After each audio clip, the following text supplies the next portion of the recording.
Ladies, let me ask you, when was the last time you truly felt like you? If you have spent years pouring into others, your family, your career, your responsibilities, only to wake up one day feeling lost, stuck, and disconnected from the woman you used to be, I see you, and I've been you. But here's the truth. You're not meant to stay stuck. Your best years aren't behind you. They're waiting for you to claim them. That's why I created my 6-week reset group coaching program, my 6-week high performance group coaching program, and my 6-month Rise and Thrive Mastermind, designed specifically for ambitious women like you who are ready to break free from self doubt, regain their confidence, transform their health, and step into their next chapter with purpose.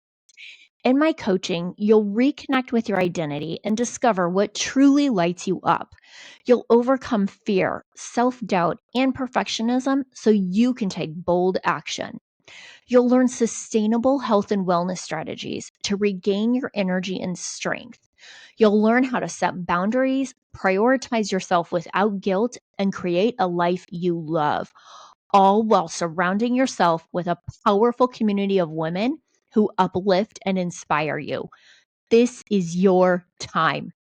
No more waiting, no more wishing. It's time to thrive. Doors are open now for my upcoming 6-week group coaching and the Rise and Thrive Mastermind, but spots are limited. Head over to monicaconnollycoaching.com to apply today, and let's start building the life you were meant for. Are you ready to stop playing small and start rising? Join me and let's make it happen, because you, my friend, were made for so much more. Welcome to Unshakeable Belief, where we dive deep into stories of resilience, faith, and finding your purpose. I'm your host, Monica Connolly, here to help you unlock your inner strength and take action toward a life you love. Let's get started.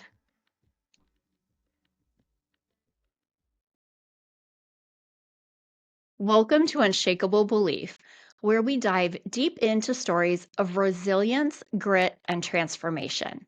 Today, I'm honored to share a conversation that will inspire you to push beyond limits you never thought possible. My guest today is Ian Bowen, a man whose journey redefines what it means to overcome adversity. At just 32, Ian's world was turned upside down when he was diagnosed with neurosarcoidosis, a rare condition that left him paralyzed from the chest down. Told he would never walk again, Ian refused to accept that reality. Instead, he channeled what he calls positive persistence, embarking on a grueling rehab journey that not only restored his ability to walk, but also led him to achieve the unimaginable, running a marathon in 2022.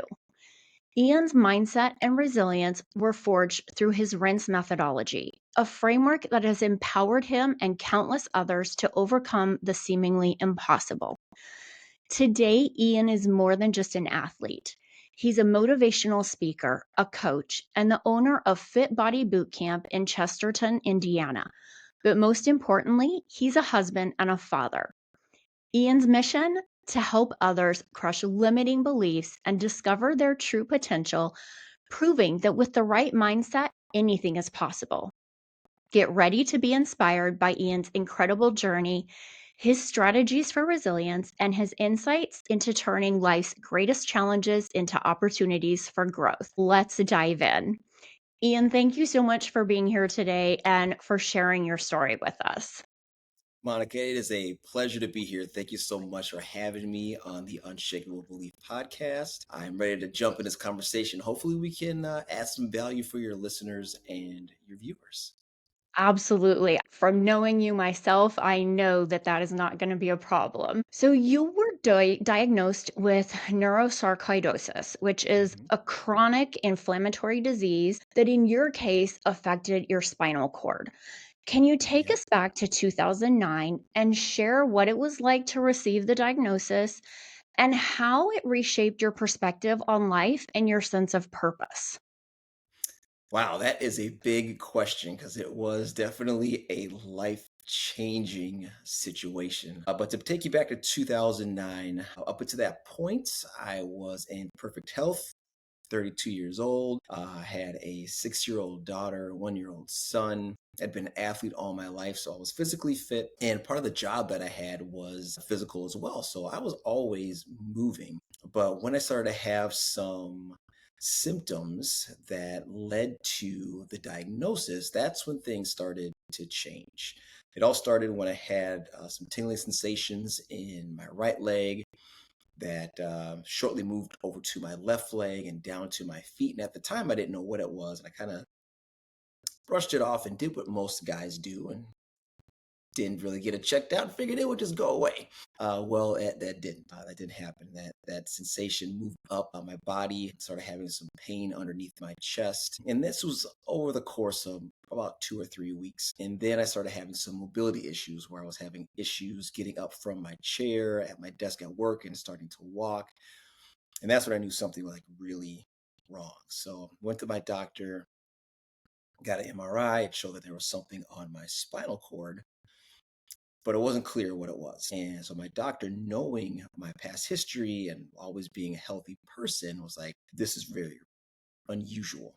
And we're not going to mess around with any doctors around here. I'm going to send you to a specialist up at the Mayo Clinic in Rochester, Minnesota.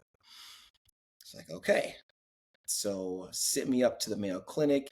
They sent me through a battery of tests, all which came back inconclusive. Their MRI also showed that I had something growing on my spinal cord. At this point, it's probably 6 to 8 weeks from when I had my first symptoms. Their concern was that this thing, which turned out to be a tumor on my spinal cord, was growing rapidly. So they were like, we need to take some immediate action, especially since all of our tests came back inconclusive. There's one last thing that we can do. We need to go in surgically and take a biopsy of this lesion growing on your spinal cord. And they said, we think we know what it is. However, it could be one of the two options. One being a tumor, which it could be cancer, or it could be this disease called neurosarcoidosis that's attacking your spinal cord. So at that point, all I heard was, well, you either have cancer or you have this disease you've never heard of before. Being 32 years old, and I don't think really appreciating the gravity of the situation, because they were very clear and they told me that this is a very risky surgery. You could be paralyzed for the rest of your life. However, we need to go in and figure out what this thing is so we can have a proper course of action. So I'm thinking, okay, let's go in, let's find out what it is. You do what you need to do, get me on my rehab, my physical therapy, and back on my feet. Went through the surgery, woke up. Good news, Mr. Bowen. It's not cancer. It's what we thought it was, neurosarcoidosis, which is treatable. It's not curable. However, the worst possible outcome, it happened. And I was actually paralyzed from my chest down. So there was no feeling, no movement, no sensation, no nothing. And so at this point, as you could imagine, that really changed my life at that point. Having a 6-year-old and a 1-year-old, and coming from an athletic background, as I mentioned, your identity takes an immediate hit Yeah, and definitely. your perspective changes immediately.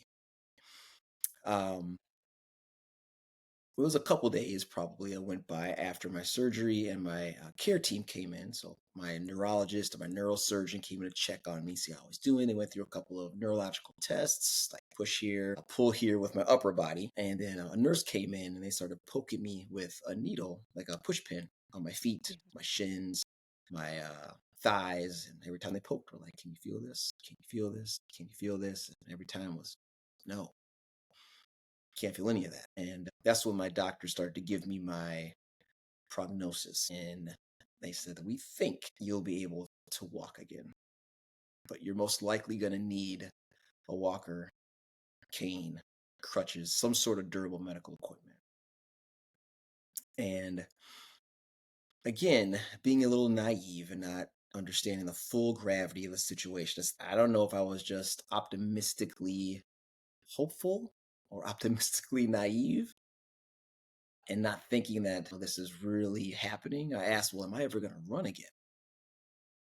And that's when they told me no. But that was a pivotal point, Monica, because at that time, or I should say, in that moment in time, I did not accept their perception of what my capabilities were going to be become my reality.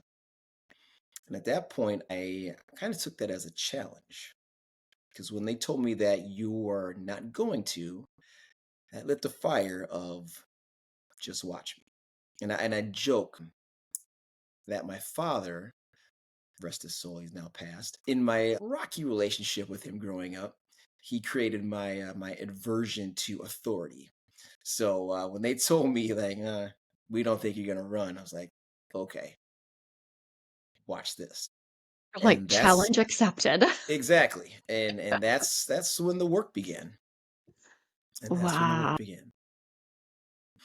Yeah, so I was in So go ahead. you did not have problems. It wasn't up high enough that you ended up with breathing issues or being vent dependent. It was low enough that you didn't have those issues.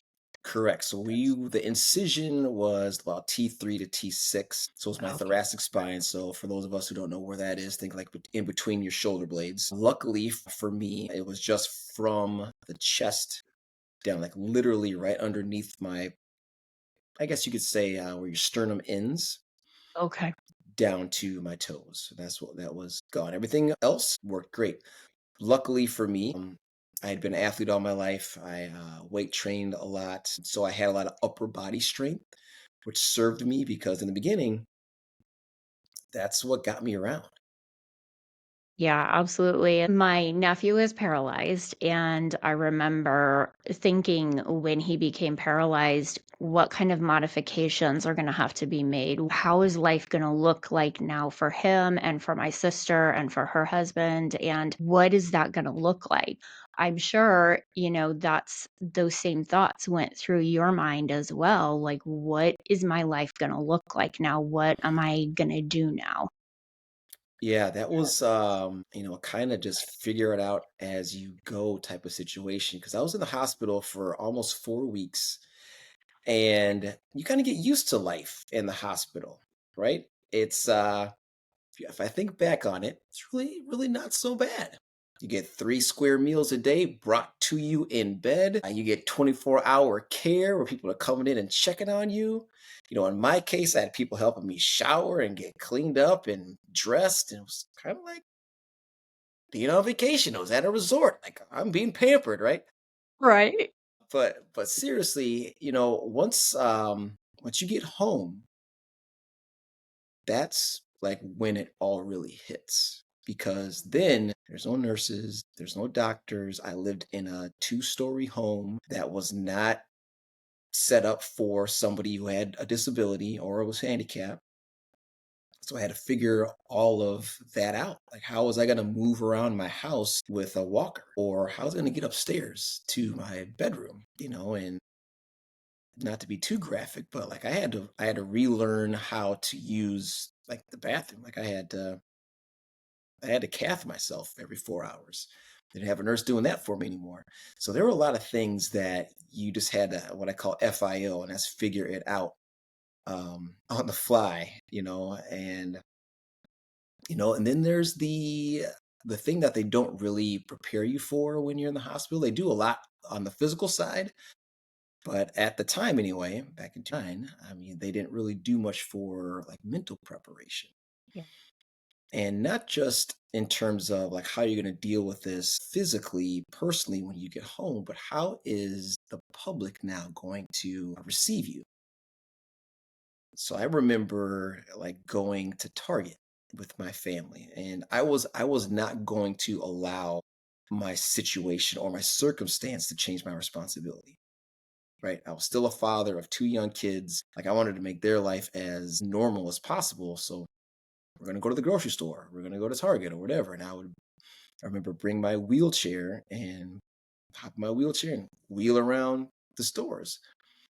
But the looks you get from people, the hospital doesn't prepare you for that part. People are looking at you and wondering like what's going on with you, and how you deal with people who knew you before and now have to accept you as you are now, and how they deal with that kind of uncomfortableness of not knowing what to say or what to do when you show up and you're having difficulty getting out of the car or getting into your house or things of that nature. So that was like the emotional, social side is something that really wasn't covered or discussed while you were at the hospital, because their main focus is to deal with you medically, Get you which I physically understand. better to the point where Right, you can go home. right, Yep. exactly. So Yeah. that was a difficult time to have to kind of adjust. Luckily for me, I had an amazing physical therapist who on day one was not going to let me slide. That which wasn't my intent anyway. Her name is Dolly, and God, she'd probably kill me if she heard me say this, but she's maybe 5 foot tall, and at the time probably 100 pounds soaking wet. But I came in day one in my wheelchair, and she did her test on me and kind of checked out what I could do and what I couldn't do. And she said, when you come back tomorrow, don't come back with this wheelchair. You come back with your walker. And that's what I knew I'd found the perfect match as a physical therapist to push me mentally and physically. Because there would be days, and I was very motivated because I wanted to be better like yesterday. But there would be those days where reality would set in and I would have those pity parties for myself and just feel down. And I would go into physical therapy and she would see it on my face. We had a great relationship, and she would let me sit in my feelings for a minute. And then she would look at me and she would say, "Are you done now? Can we get back to work?" "Yes, Dolly." She would she And would she that's the would push me. perfect attitude for her to take on. I It mean, was that awesome. really that is that is the motivating factor, I think, for so many of us that have been in a situation like this where we have either an injury for a short amount of time or a chronic injury. It's really the people around us that don't let us sit and have that pity party. They're like, okay, let's go. You don't get to sit here like this all day. Yeah, That keeps us motivated too. absolutely. And I think just as humans in general, one of the things that we need is to be acknowledged, right? And when you address that with somebody and let them know that they have been seen and that they have been heard, that's what we want, right? We want to be Yeah. acknowledged, that you see me struggling, you acknowledge the fact that I'm having these issues and that you can empathize with me. Thank you for listening. And then the message of let's go is much more well received, right? Or whatever help I'm going to give you is much more well received once you've been able to be heard and seen first. Yeah. So she was a master at that. So she helped me out a lot. Yeah, she sounds like she definitely knew her trade very, very well. Absolutely. Well, you coined the term positive persistence. Hmm. Can you explain what it means to you and Yeah. how it became the foundation of your recovery and your success? Yeah, so the term came from people asked me over the years, how did you do this? Like, how did you recover? And how were you able to go from being a paraplegic in a wheelchair to running a marathon? And every time I answered that question, it came back to basically two things. It was just being positive and staying persistent. And for me, that those two things were the keys for me to be able to move forward. Because what I knew and what I realized is that I had two options, really one, but we'll say two. Because you always have two options in any scenario. You can either handle it positively or negatively. It all depends on which lens you choose to look through. And it all comes down to that. It comes down to the choice that you have and the choice that you want to make. For me, I looked at it as I have one option. Either I make it, as in I recover 100%, or I make it and I recover 100%. That's it. Like there weren't any other Isn't any other options. choice. No, because again, like I'm a young father. I'm 32 years old. I have a 6-year-old, a 1-year-old. I was not about to be relegated to a wheelchair for the rest of my life if I could do something about it, right? And I know that there are people out there that can't do anything about it. And this is not to take anything away from them. For me, it was just like, this is not going to be how I'm going to spend the rest of my life. So I made myself a promise that I'm going to do anything and everything, turn every stone, uncover every rock to get back to where I wanted to be, which was 100% recovery, which I will let you know that I am still not there. It is a journey I am still on. But it was that there's no way that I am going to go down the road of why me, woe is me, how did this happen to me? Because there's no benefit there. And you'll drive yourself crazy asking those questions because you'll never find an answer. Yes, and I knew what would happen if I chose that route. Yeah. So why not find out what happens if we stay positive? If we have the mantra of I can, I will, I must. If we wake up in the morning thinking, okay, yeah, this situation sucks. What am I going to do about it? Like, I've got to go to physical therapy today for an hour.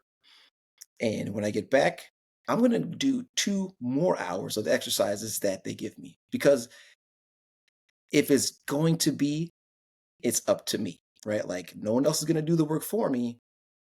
I'm going to do what I have to do plus extra to get back to where I want to be. And so this is really where my rinse methodology was tested, where it was created.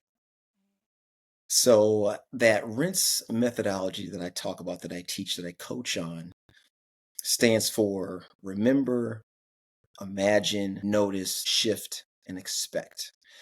And that R stands for remember that you can do hard things. Remember that you have achieved things in your life before, because we've all been up against it at some point. We've all had adversity at some point in our lives where we thought to ourselves, how am I going to get through this? What am I going to do? But we figured it out and we were able to overcome that adversity. Could be big, could be small, but we've all had that experience. And in that experience, we were able to tap into our potential and we were able to overcome that adversity. And we just need to remember that we have the power to do that. And for me, while I was in the hospital, in my hospital bed, without any movement in 75% of my body, imagination was huge. So I would lay there in my hospital bed and I would imagine myself walking again. I would imagine myself running again. I would imagine what it would look like to be able to stand up and not be at wheelchair level. And I would imagine these things so vividly. It was basically creating this future energy that I was pulling towards me. Well, and now we know that with that imagery, it activates synapses in your brain, and your brain doesn't know the difference between the reality it's in and what you're telling it. And so by giving it that imagery, you're sitting there telling your brain, this is what is going to happen. And it doesn't know any different. Right. And then it searches for ways to make it happen. Yep. And I truly believe, and I know this for a fact because it happened for me, that when you have your mind right, when you have your brain set, if you will, your mindset, your brain energy, and your heart energy, which I call your conviction, when those things are in alignment, watch out. You are on fire. And that's what makes people unstoppable. When they have those two things in alignment, man, that is some powerful stuff. And along the way of on my recovery, one of the things that I also that Dolly helped me realize is that I needed to notice my small wins along the way, which is what the N stands for, and rinse. And because I would get defeated at times to where this isn't happening fast enough. I'm not recovering fast enough. I'm not where I want to be yet. And she would have to remind me about, look how far you've come. Like there were times where she would have to remind me, you've gone from paralysis to a wheelchair to a walker to two crutches to two canes to one cane to walking unassisted. So what if you can't balance and put your pants on without sitting on the bed? Look how far you've come this far, right? And Right, and celebrate that. yes, because what I found is a lot of us are always focused on the big picture goal, which is important. But when we start to get defeated by we're not seeing rapid enough progress, we start to now get disenchanted with the idea of I can actually get to that goal. So then we either let up off the gas or we just get completely discouraged and I can't reach that goal. It's too hard for me. So we lower the target maybe, or we just give up altogether. But I found that when we notice and we look back at the progress that we've made, you can actually start to garner confidence from all of the progress that you've made in the past that now gives you the confidence that you knowingly can succeed in the future if you just continue to be consistent. Right? So noticing those small wins is huge. And then having that shift, again, that's the S, the shift in mindset in focusing, and this is really important, in focusing on the things that you can do and not the things that you can't do is huge. Curious, if you had not had this health issue come up, Mhm, do you think that now you own a fit body and you do coaching and you do motivational speaking, mhm. do you think that you would have had the resilience and just the drive to do the things that you do now if this hadn't happened to you?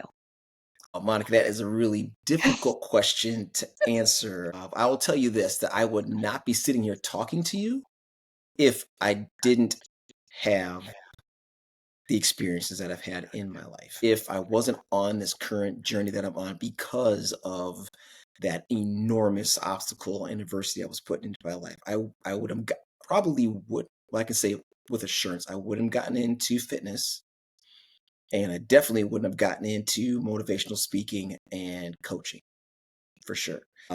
But with that being said, I have had resiliency in my life prior to that instance.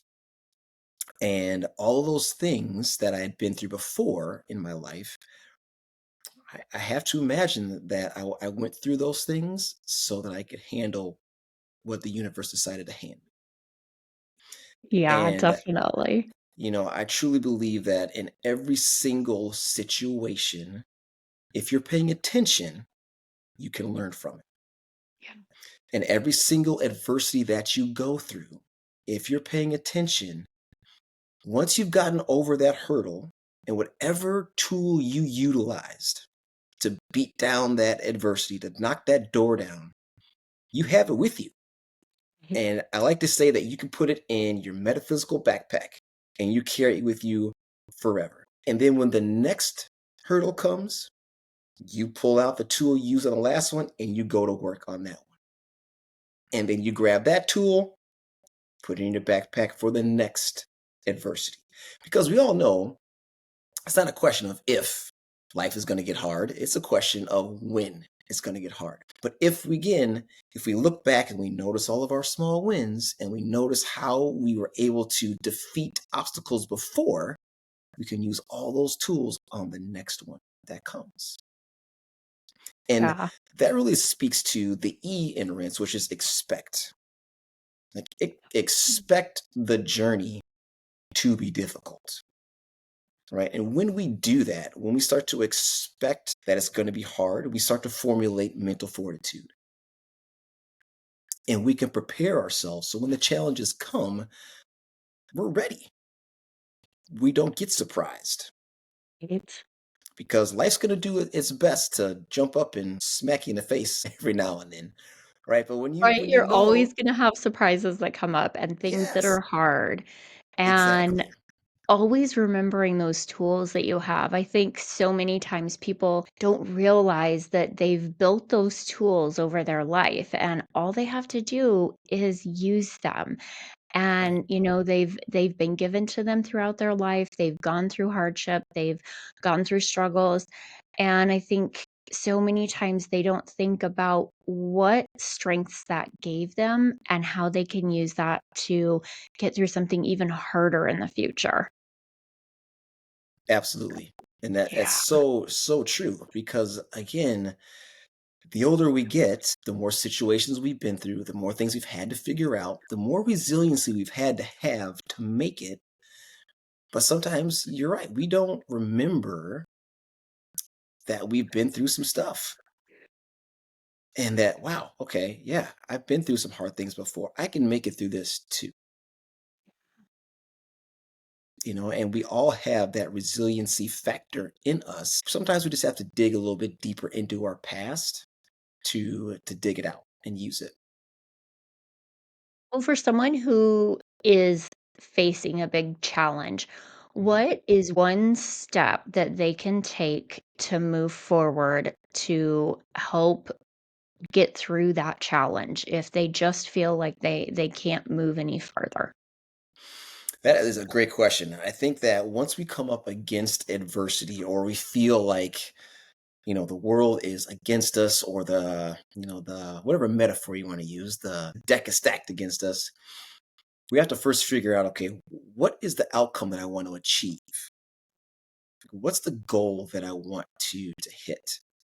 And kind of reverse engineer from that point of what I have to do to be able to get to that point. What are the actionable things that I can do today? And they don't have to be like these huge sweeping changes. They can be little things that you can accomplish day by day, or something little that you have to work on day after day. For instance, for me, in my recovery, I'll use the example of putting my pants on. Like it was, I'm going to say, probably 10 to 11 years post surgery that I was finally able to balance enough on one leg to put my pants on like someone would think of putting their pants on. Up until that point, I had to sit on the side of my bed and put my pants on one leg at a time. But that was, 11 years of practicing that every day until it finally happened. Taking So, those little steps every day. yes, it's really about consistency Yeah. and doing the same little things over and over again, which, boy, does that not sound boring, right? But that's what it takes.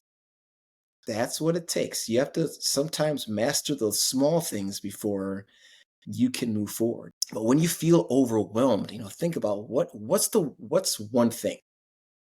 Just one thing. What's one thing that I can do to move the needle? What's one thing that I can do right now? And that might be just changing your state, right? Getting up from your chair, standing in a power pose, going for a walk, playing some music that you love, but just changing your attitude. And that may be the one thing. And that may be all you can do that day. But as long as you feel like you are doing all you can do, that's all you can do. And that's enough until Yeah. it's not. Until it's not. Right. Right. And then you move on to the next thing. Right, that gets easy, and then you take Yes. it up that next bigger step, and Yes. then when that gets easy, and that is just how you keep the needle moving, you just keep taking those steps and you practice it over and over and over. Absolutely. And then, when you get to those points to where what you're doing isn't moving the needle for you anymore, you're going to have to now move outside of your comfort zone, which is going to be uncomfortable.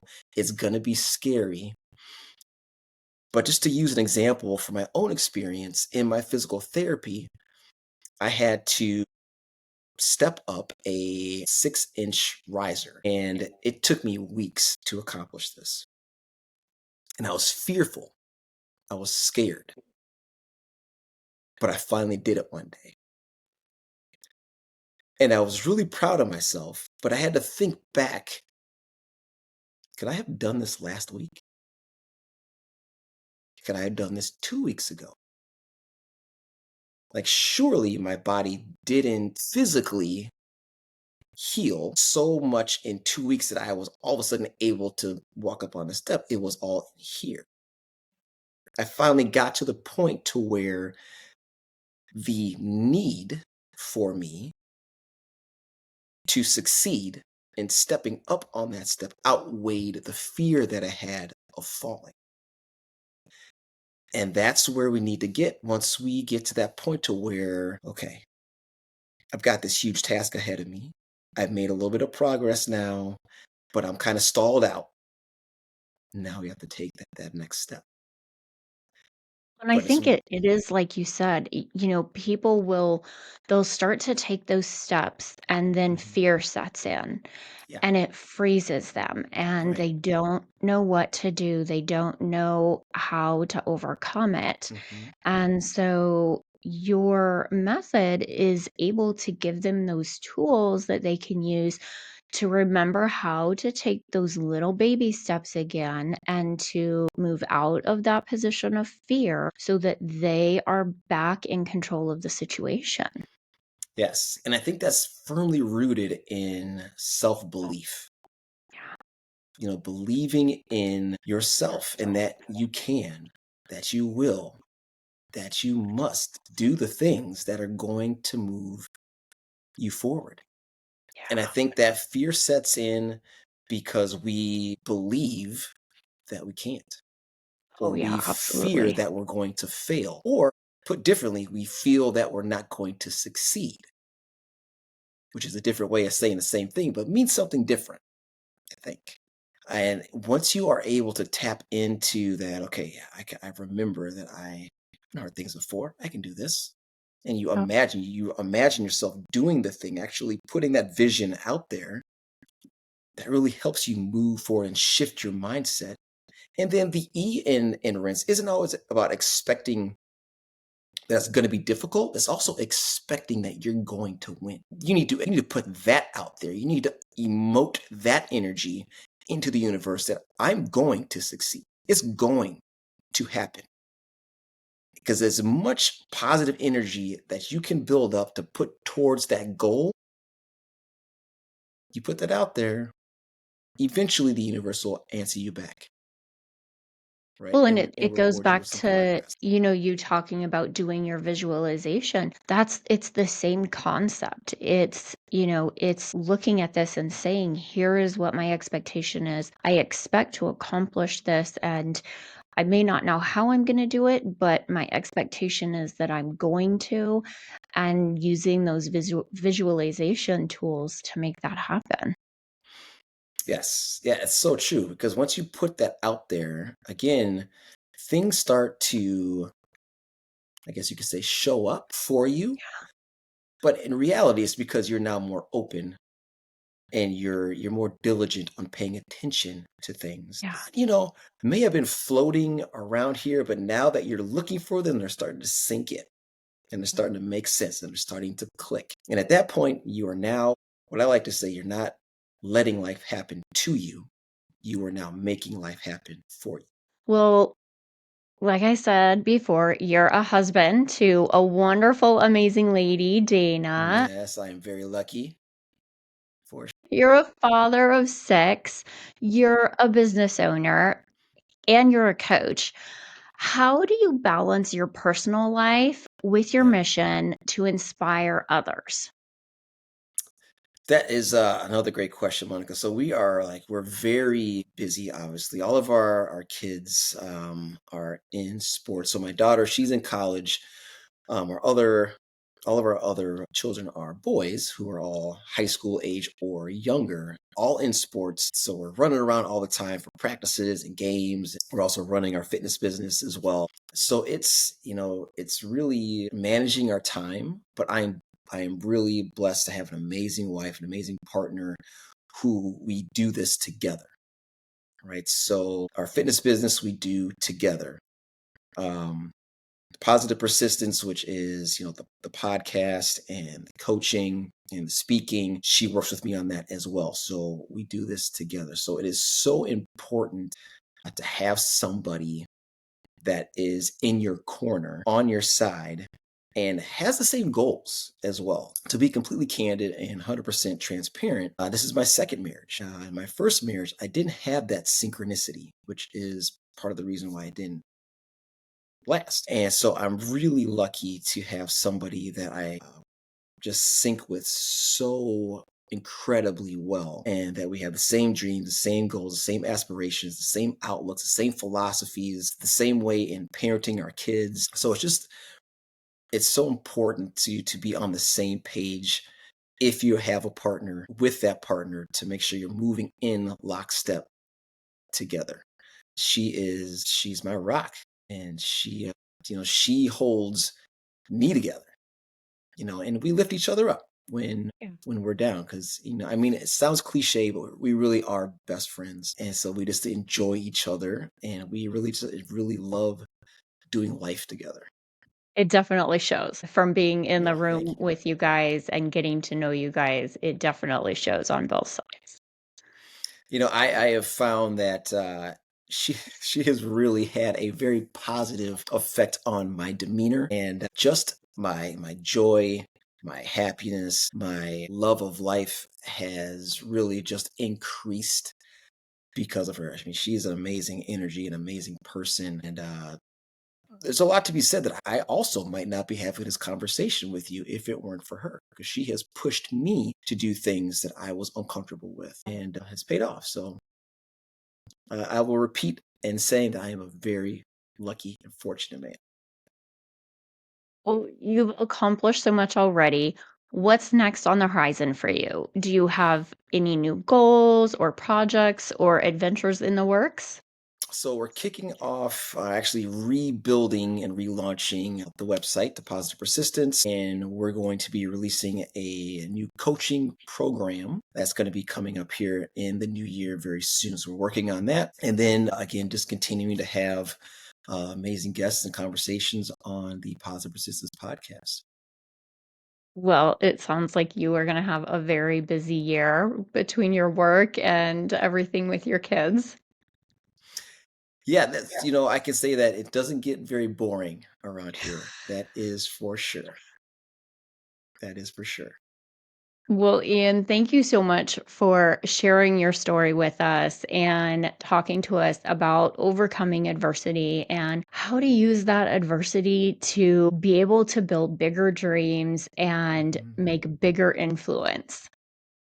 Yeah, and I just want to leave one other message with all of your Yeah. viewers and your listeners, that, so often, especially when you're listening to people that are in like the self-help space or the motivational speaking space, and I've come across this term recently, like toxic positivity, which is like, it's all, if you work hard enough, you can do it, you can make anything happen. And that's the right mindset to have. But we also need to remember that we have to also put the work in. Like, it is not going to happen magically. I found myself in like listening to YouTube videos and motivational speakers for years. And I listen and I would listen and I would listen, but I wouldn't take any action. That's really the key, is having to take action. And sometimes you have to step into that unknown and take the leap off the cliff, and not knowing where your feet are going to land, you build your wings on the way down, as the saying goes. So I just want to put that out there to, people who are listening and watching, that sometimes You're going to have to get uncomfortable, but know that if you put that positive energy out there and you are consistent on what you want and that you go after it, with that consistent positive action, positive persistence, you're going to start to make some headway and you're going to start to change your life. Great advice, Ian. Thank you so much. Monica, thank you so much for having me. It was a pleasure talking to you. Good night. Thank you for joining me on Unshakeable Belief. If today's episode inspired you, be sure to subscribe, leave a review, and share it with someone who needs to hear it. Remember, trust your journey, embrace your purpose, and let your belief guide you forward.